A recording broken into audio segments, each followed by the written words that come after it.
Yo, yo, yo, this is Dorky Diggity Dave, and today's review is The Dark Tower.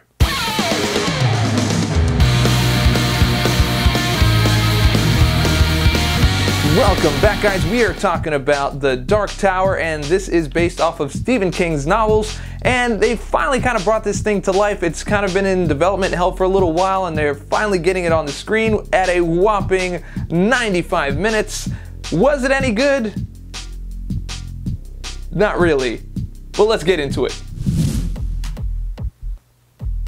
Okay, so there are good things about the film. There are some inventive things that they added in, stuff that's cool to watch or cool to see, and there were some moments where it kind of felt like it was gonna be great, but it didn't quite finish. So yeah, there was good points. Not a lot of them, yeah.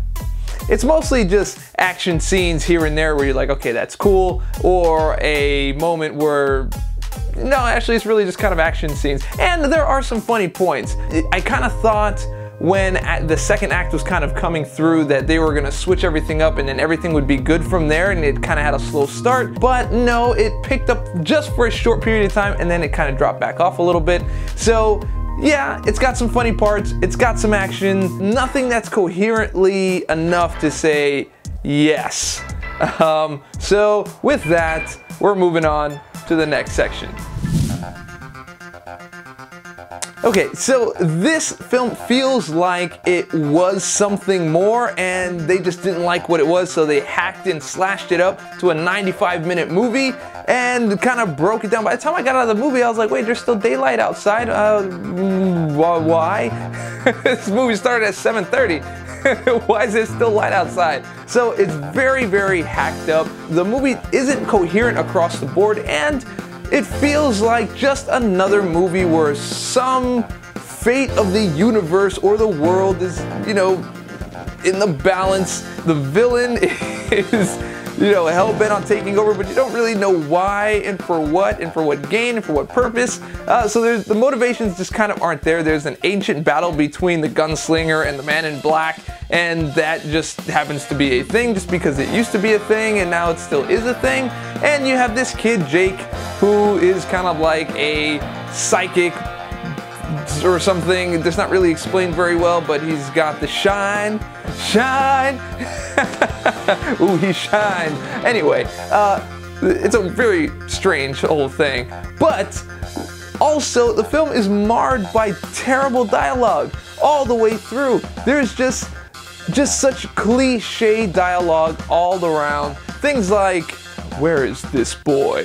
What is this place? Where have we gone? Tell them we've got a guest coming. I'm bringing down my friend. I've got a little surprise for him. You know, all the stuff that you hear in every single good versus evil film ever made. So cliche. That was very disappointing. Also, the action was good, but not great. For a film like this, you would expect it to be absolutely fantastic. And the gunplay that happens in the movie, I mean, if you've ever seen Kingsman, whether you like that movie or not, I'm sorry, I just can't watch another gun battle after watching that. That's just ridiculous. So the acting wasn't really that great. The chemistry between Jake and the gunslinger was okay. They tried to create this kind of Last Action Hero, Terminator 2 type relationship between him and the gunslinger, and it just kind of didn't work out. You didn't feel a real bond. They tried to build it. I give them props. They tried to build it. They didn't build it. It wasn't one of those things. Like, because I mean, if you remember Terminator 2, by the time the Terminator's, you know, terminating himself, I hope that's not a spoiler. It is a spoiler-free review, so if you haven't seen Terminator 2, I'm sorry about that. But by the time that thing comes around, you're kind of like holding back your man tears, like, not crying. And by the way, there is a beam in the sky. If there's any, I can't really think of a lot of movies that are great that have a beam in the sky after maybe the Avengers or something, but it doesn't matter. Beam in the sky, beam in the sky. Why? Why? Yeah, the movie was very close to trying to be good, but it never quite got to be good. And so, unfortunately, wasn't that good. Verdict time, guys.